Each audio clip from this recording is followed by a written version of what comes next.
దేవుని నామమునకు మహిమ కలుగును గాక. మీ అందరికీ నా హృదయపూర్వకమైన వందనాలు తెలియజేస్తున్నాను. నిజంగా దేవుని కృప వల్ల మరలా నేను మీ ముందుకు రాగలిగినాను.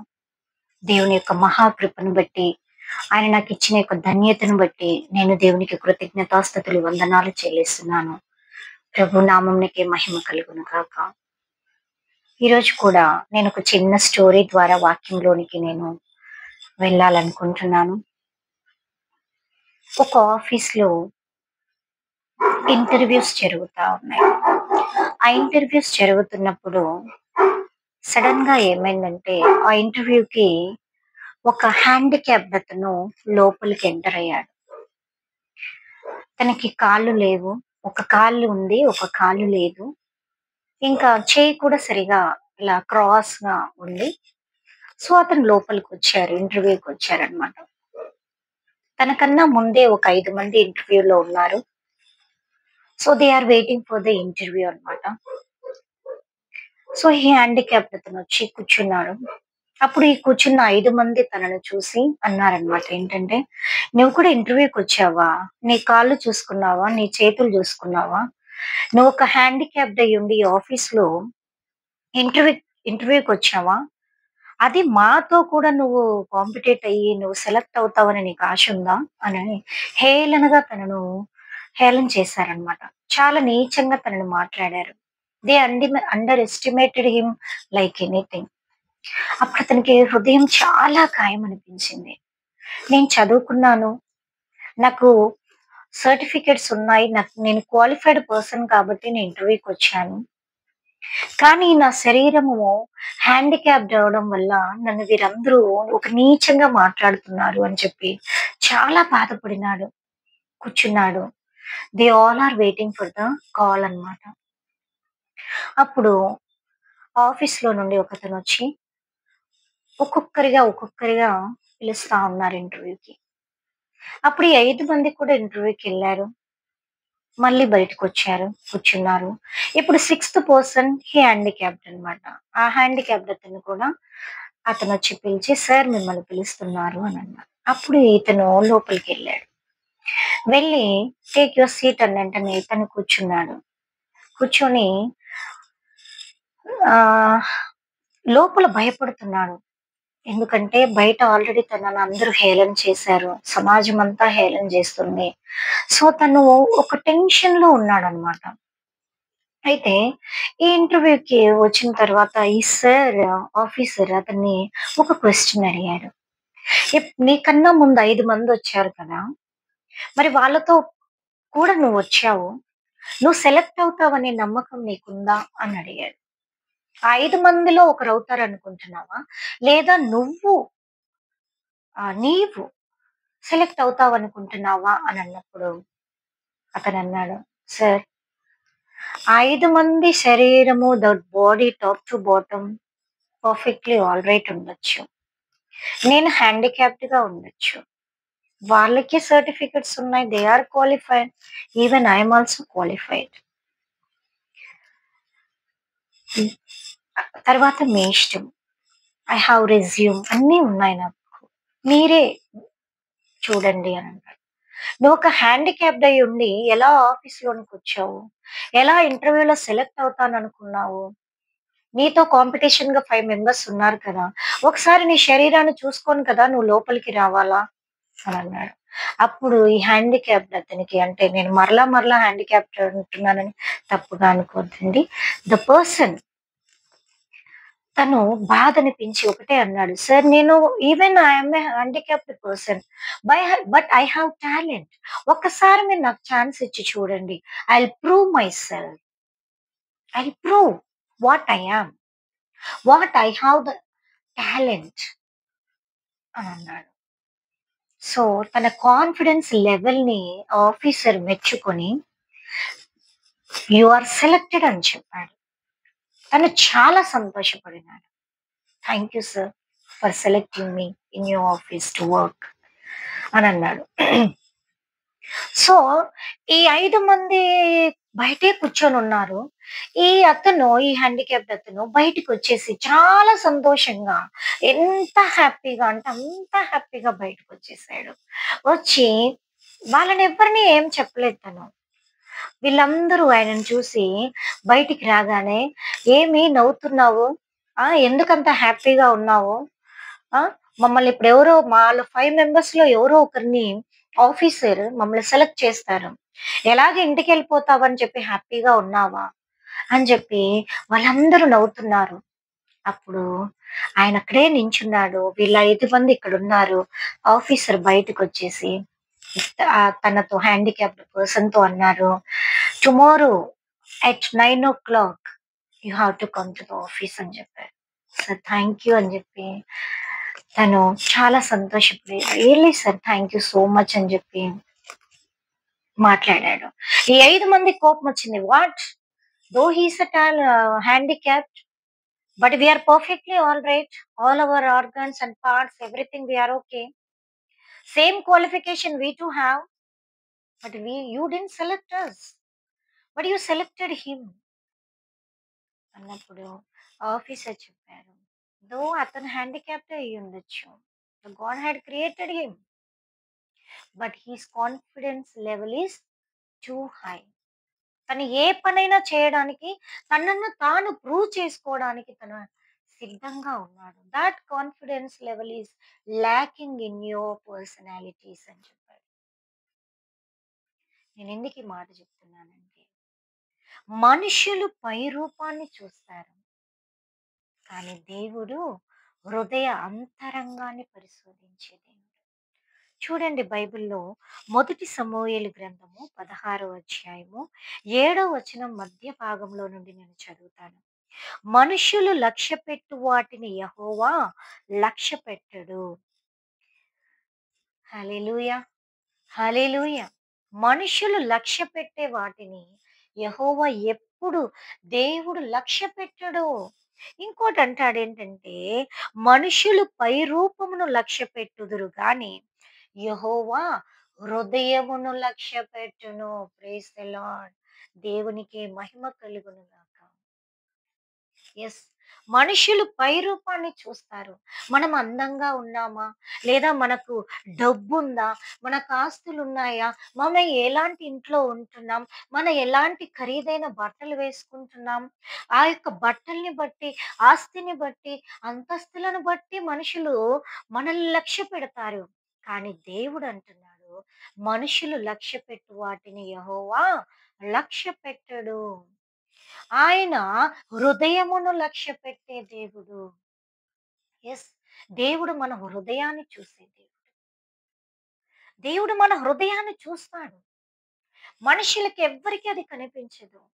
కానీ దేవుడు మన హృదయాన్ని, మన బాధలు, మన వేదన, మన కన్నీరు, మన కష్టము, మన యొక్క సమస్యలు, ఇరుకులు, ఇబ్బందులు అన్నీ దేవుడు చూస్తాడు. దో హి వాస్ హ్యాండిక్యాప్డ్, కానీ తన కాన్ఫిడెన్స్ లెవెల్ తన హృదయంలో ఎట్లుందంటే, నేను చేయగలను. అందుకే అన్నాడు, "sir please give me one chance. I will prove my self" అని అన్నాడు. తన కాన్ఫిడెంట్ లెవెల్‌ని చూసి ఆఫీసర్ అతన్ని సెలెక్ట్ చేసుకున్నాడు. మనకు కూడా టాలెంట్స్ ఉండొచ్చు. అన్నీ ఉన్నా మన పై రూపం బాగాలేకపోతే మనుషులు మనల్ని లక్ష్య పెట్టకపోవచ్చు. బట్ దేవుడు మన పై రూపాన్ని ఎప్పుడు ఆయన లక్ష్యపెట్టే దేవుడు కానే కాదు. ఆయన హృదయ అంతరంగాన్ని లక్ష్యపెట్టే దేవుడు. బయటికి మనం బాగా కనిపించొచ్చు. మనం ఎంతో మంచి వాళ్ళలాగా నటించొచ్చు. కానీ దేవుడు మన హృదయాన్ని లక్ష్యపెడతాడు. మనం అబద్ధాలలో ఉంటున్నామా? మోసాలతో ఉంటున్నామా? మన హృదయము దేవునికి సన్నిహితంగా ఉందా? దగ్గరగా ఉందా? దూరంగా ఉందా? లేదా నిన్ను చూసి ఎవరైనా నవ్వుతున్నారా? నిన్ను చూసి హేళన చేస్తున్నారా? అన్నీ దేవుడు లక్ష్యపెట్టేవాడు. మోషే ఉన్నాడు. తను నాలుక మాంద్యము కలవాడు. అయినా దేవుడు తన హృదయాన్ని చూసాడు. అందుకే మోషేతో దేవుడు మండుచున్న నుండి మాట్లాడాడు. ఆ మండుచున్న పొద నుండి దేవుడు మాట్లాడాడు.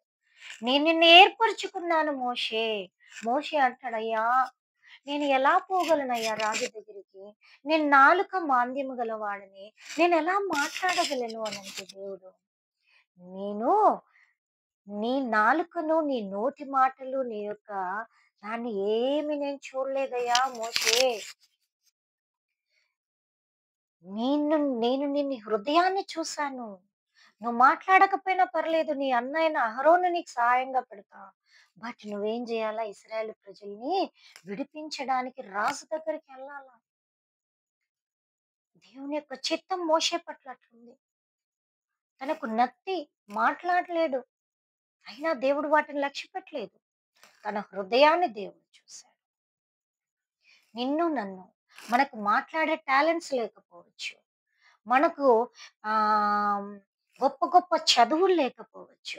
గొప్ప గొప్ప ఆస్తులు లేకపోవచ్చు. అంతస్తులు లేకపోవచ్చు. Whatever it may be. అయినా దేవుడు నా హృదయాన్ని చూస్తాడు.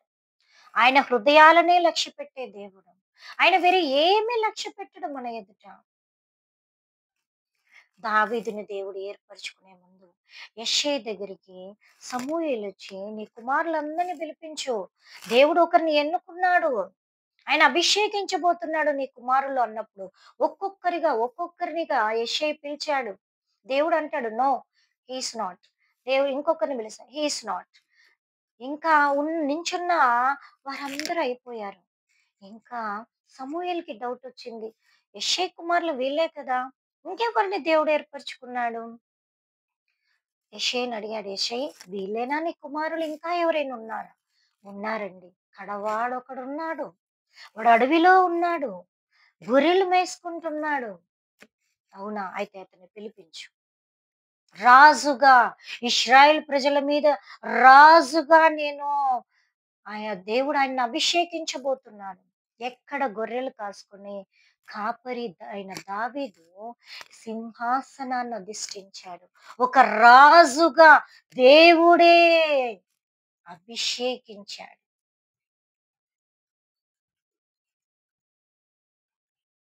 తన కుమారులందరూ యుద్ధశూరులు, బలిష్ఠులు, చూడ్డానికి చాలా హైట్ గా వెయిట్ ఫుల్ ఉన్నారు. కానీ దావీదు చిన్నవాడైనా ఆయన ఎక్కడున్నాడు? అడవిలో గొర్రెలు కాసుకుంటూ ఉన్నాడు. దేవుడు ఆయన హృదయాన్ని చూశాడు. మనుషులు లక్ష్య పెట్టు వాటిని దేవుడెప్పుడు లక్ష్య పెట్టడు. మనుషులు పై రూపాన్ని లక్ష్య పెడతారు కానీ దేవుడు హృదయ అంతరంగాన్ని లక్ష్య పెట్టే దేవుడు. హల్లెలూయా, హల్లెలూయా. మనం ఏ స్థితిలో ఉన్నా, ఏ ఆకారములో ఉన్నా, ఏ టాలెంట్స్ మనకున్నా లేకపోయినా, మాట్లాడే టాలెంట్ ఉన్నా, ఏ గొప్ప చదువులు మనకు ఫుల్ మార్క్ మెరిట్ ఎన్ని ఉన్నా లేకపోయినా, మన హృదయం దేవుడికి ఇష్టంగా ఉంటే, దేవుడు మన హృదయాన్ని లక్ష్యపెట్టి మనల్ని ఆశీర్వదించి దీవించే దేవుడు. దావీదును రాజుగా అభిషేకించిన దేవుడు. మోషేను ఇశ్రాయేలులో ప్రజల మీద నాయకుడిగా అభిషేకించిన దేవుడు. వారికి ఏ టాలెంట్స్ లేవండి. వాళ్ళు ఏ బైబిల్ కాలేజీలో చదువుకోలేదు. వాళ్ళు ఏమీ చేయలేదు. But their heart was pure, holy. చాలా పరిశుద్ధంగా ఉంది వాళ్ళ హృదయం. దేవుడు అదే చూశాడు. అందుకే వారిని ఆశీర్వదించాడు దేవుడు. ఇప్పటికీ వారి గురించి మనం మాట్లాడుకుంటాం. మనకే క్వాలిటీస్, క్వాంటిటీస్ అవసరం లేదు. మన హృదయం దేవుడికి ఇష్టంగా ఉండాలి. పై రూపాన్ని దేవుడు అస్సలు చూడడు. అంతరంగములో మనం ఏంటనేది మాత్రమే దేవుడు చూస్తాడు. ఆ హ్యాండిక్యాప్డ్ అతను లోపలికొస్తే అందరూ హేళన చేశారు. అందరూ హేళన చేశారు. వీడికి జాబే రాదు, వీడికి కాలు లేదు, ఇది లేదు, అది లేదని హేళన చేసి నవ్వారు. కానీ ఆఫీసర్ ఆయన కాన్ఫిడెన్స్ లెవెల్ చూసాడు. యెస్. మనుషులు మన పై రూపాన్ని చూస్తారు. కానీ మన దేవుడు మాత్రము మన హృదయ అంతరంగాన్ని చూసేవాడు. ఆయన మన హృదయములోకి వెళ్ళి చూస్తాడు. మనుషులకు కనపడదు. మనం ఏంటనేది మనుషులకు తెలియకపోవచ్చు. కానీ దేవుడు చూస్తున్నాడు మనల్ని. ఆయనకు కనుమరుగైందంటే ఏమీ లేదు. కాబట్టి మనం భయపడాల్సిన అవసరం లేదు. మనం బాధపడాల్సిన అవసరం లేదు. వీరు నన్ను ఇట్లా అంటున్నారు, అలా అంటున్నారు, వీళ్ళు నన్ను లెక్క చేయడం లేదు. ఏమి బాధ మనకు అవసరం లేదు. దేవుడు మన హృదయ అంతరంగాన్ని చూస్తా ఉన్నాడు. లాజర్ ధనవంతుడు, ధనవంతుడు గొప్ప వస్త్రాలు వేసుకొని ఉంటున్నాడు. లాజర్ కనీసం కప్పుకోవడానికి కూడా ఆయనకి వస్త్రాలు లేవు. శరీరమంతా గాయాలు. కుక్కలొచ్చి కురుపులు నాకుతా ఉన్నాయి. ఆయన పైన రూపం బాలేదు. కానీ ఆయన అంతరంగము గొప్పది. అందుకే ఆయన మరణించినప్పుడు దేవదూతలొచ్చి ఆయన పరలోకమునకు కొనిపోబడెను. హల్లెలూయా! ఈ శరీరం శాశ్వతం కాదు. ఈ శరీరం శాశ్వతం కానే కాదు. ఈ శరీరాన్ని అలంకరించుకోవడానికి మేకప్‌లని అది ఇది thought is waste of doing. ఈ శరీరం మనకు శాశ్వతం కాదు. మన హృదయంలో ఉండే అంతరాత్మ, ఆ గొప్ప దేవునికి లోబడే మనస్తత్వము అవే మనకు కావాల్సింది. దేవుడు మన హృదయాన్ని చూస్తాడు. లాజరెళ్ళి అబ్రహాము రొమ్మున పరలోకములో ఆనుకొని హాయిగా ఉన్నాడు. పైన రూపం ఎవరు చూసి ఆయన లెక్క చేయలేదు. ఎవరు ఆయనకి తిండి పెట్టలేదు. Why? Because he is not looking good. He was not at all looking good. Total body was wounded. కానీ దేవుడు ఆయన హృదయ అంతరంగాన్ని చూసి పరలోకానికి వెళ్ళాడు. సో నా రూపం బాలేకపోవచ్చు, నా రూపం బాలేకపోవచ్చు, మన రూపాలు బాలేకపోవచ్చు. కానీ దేవుడు రూపాన్ని లక్ష్య పెట్టాడు, హృదయ అంతరంగాన్ని లక్ష్య పెట్టేవాడు. ప్రార్థన చేసుకున్నాం.